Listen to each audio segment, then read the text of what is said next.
හරි මේකට වීඩියෝ එකක් කරන්න හිතුවා. බස් වහිනවා අද බාන්න සද්ද ඇහෙනවද දන්නේ නැහැ. 4 wheel drive modification 4 wheel drive එකකින් පෙන්නන්න. මේකේ modification වලින් ගමුකෝ අපි ඉස්සෙල්ලා bar work වලින් පටන් ගමුකෝ. මේ bar work වලට නීතියක් තියෙනවා. නමුත් ඒක එහෙම ලොකු දරුණු නෑ අනිත් ඒවාට තරම්. ඒ කියන්නේ මෙහි ADR කියලා තියෙනවා. මම හැම වෙලෙම කතා කරන එක Australian Design Rules. ඒකෙන් තමයි regulate වෙන්නේ ඔය නීති ඔක්කොම ටික. ඒ bar work ටික ඒවට ADR approved වෙන්න ඕනේ. හැබැයි එහෙම නොවුණා කියලා අල්ලන්න පුළුවන් chance එක ටිකක් අඩුයි අනිත් ඒවාට. මොකද ඒවා පේන්නේ නැති හින්දා. දැන් මේකේ තියෙන ARB KMA bars ටික. ARB TJM Wrestler එතකොට Rocama ඕවා ඔක්කොම ARB මේ ADR approved bars. ඒවා හදන්නේ මේ ADR approve වෙන්න. ඊට පස්සේ ඒතර bar work වල කතන්දරේ එහෙමයි. බුල් බාස් ගහන්න පුළුවන් මේ. මොකද මම දන්න විදිහට ලංකාවේ නීතියෙන් තහනම් මේ බුල් බාර් රිය බාර් වීල් කැරියර්ස් එක ඒවා ගහන්න පුළුවන් ගැටලුවක් නැහැ. විශේෂයෙන්ම බුල් බාර් එකක් ඉස්සර ගන්න සමහරවිට normal නිකන් පොඩි SUVs තියෙන නිකන් RAV4 X-Trail ඒවට පවා ගහනවා ගොඩක් අය දුර දුවනවා නම් මොකද කැංගරෝ පයින්නවා. ඒතෝ එහෙම උනොත් ඩැමේජ් එක නවත්ත ගන්න ගහනවා. ඒක ප්‍රශ්නයක් නැහැ. ඉතින් ඒවා ගහන්න පුළුවන් as long as ADR approved bar ගන්න. ඊට පස්සේ ටයර්ස් වලට ගියාම ටයර් වල නීතිය තියෙන්නේ මෙහෙමයි. ටයර් වලට විතරක් නීතිය තියෙන්නේ SUV එකක් නම් මේ මං කියන්නේ වික්ටෝරියා වල වෙන ස්ටේට් වල මේක අනිවාර්යයෙන්ම වෙනස් වෙන්න පුළුවන් නීති පොඩ්ඩක් එහෙම වෙනවා. වික්ටෝරියා ස්ටේට් එකේ ටයර්ස් වලට යන්න පුළුවන් මැක්සිමම් ගාන ගත්තොත් වෙන්නේ මෙහෙමයි. ඒක වෙන්නේ SUV එක දීලා තියෙනවනේ ස්පෙસિෆික් ටයර් සයිස් එකක්. දැන් මේ වාහනේ නම් මං දන්නේ නැහැ ඒක මේ ස්පෙસિෆික් ටයර් සයිස් එක මේ ප්ලකාඩ් එකේ තියනවාද කියලා. මේක දොර ඇරෙන්නේ නැති පොඩි ලෙඩක් තියෙනවා. දොර ඇරෙන්නේ නැහැ. දොරේ ලොක් එක ගිහිල්ලා ඒක හදන්න ඕනේ. ඔය දොරේ ගහලා තියෙනවා කොහොම හරි මේ ටයර් ප්ලකාඩ් සයිස් එක ඔරිජිනල් සයිස් එක. ඔරිජිනල් කීය දෙන්නේ නිකන් 265 කීයද 285 ඔන්නෝම එනවා.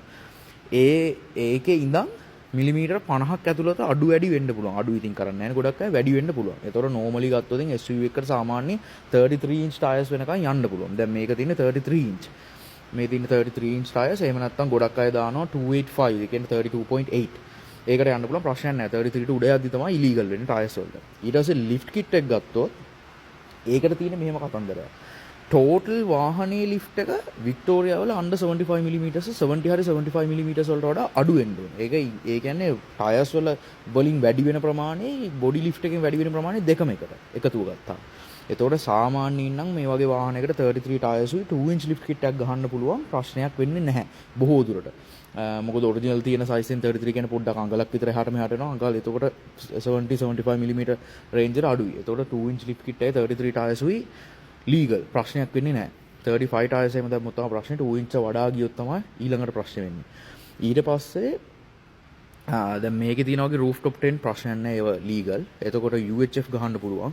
ඒව ගැටලුවක් නැහැ. මම දන්න තරමින් හැබැයි මේ gauges ගහනවා නම් gauges වල ප්‍රශ්නයක් තියෙනවා. ඒක එච්චරම ෆසීද කියන්න දන්නේ නැහැ පොලිසියෙන්. සමහර වෙලාවට ෆසී gauges හරිනම් ගහන්න බෑ. මොකද ඒක distraction එකක් වෙන්න පුළුවන්. හැබැයි ඒක එහෙම ලොකුවට බලන කතන්දරයක් නැහැ.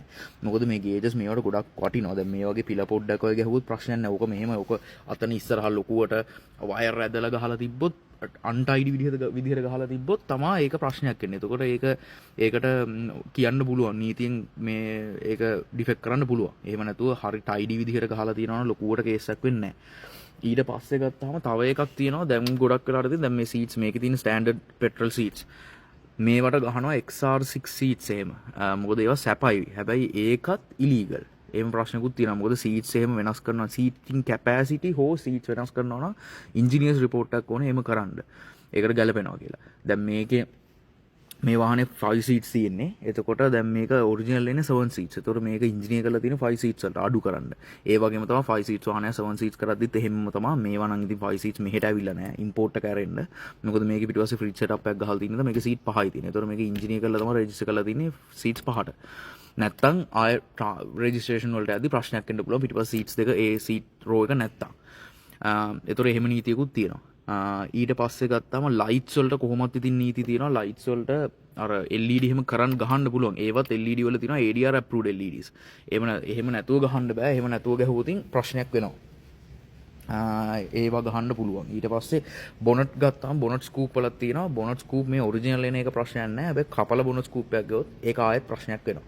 ඒව ගැටලුවකුත් තියෙනවා. ස්පොට් ලයිට්ස් ලයිට් ගත්තාම ස්පොටීස් අරම ඔක්කොම මේ බොනට් එකේ ප්‍රමාණය පල්ලෙහා ගහන්න පුළුවන්. බොනට් එකේ ප්‍රමාණය උඩ ගහන්න බෑ. එහෙම ගහනවා නම් රූෆ් ටොප් එකේ රූෆ් රැක් එකේ ගහන්න පුළුවන්. හැබැයි ඒකෙත් පර්සන්ටේජ් එකක් පැසෙන්ජර් පැත්තට වැඩි වෙන්න ඕනේ. අර ඩ්‍රයිවර් පැත්තට වැඩි නෑ. ඒකෙන් අදහස් ගන්න මොකද ඔක රැයට දැම්මොතින් ඔන් කමින් ට්‍රැෆික් එකේ එළවන මනුස්සයගේ මූණට වදින ප්‍රමාණය අඩු වෙන්නේ. ඒතකොට ස්පොටි සරවා මේ වගේ ඉන්චස් ගාණක් තියෙනවා. ඊට අමතරව උඩින් ගහන්න බෑ. ඒ වගේ වෙන්න පුළුවන් ගාණක් තියෙනවා. කොහොම ලුමිනස් ගාණක් තියෙනවා යන්න පුළුවන්. ඒ ටික තියෙනවා. වින් සරවා මේවා ඉලීගල්. ඒක ප්‍රශ්නයක් නෑ. ඊට පස්සේ එන්ජින් මොඩ්ස් ගත්තොත් ටර්බෝ ලොකු ටර්බෝ සරව මේවා ගහලා නම් අනිවාර්යෙන් ඉන්ජිනියර් සර්ටිෆිකේට් එකක් ඕනේ. එහෙම නැත්නම් ඒක ඩිෆෙක්ට් කරන්න හේතුවක්.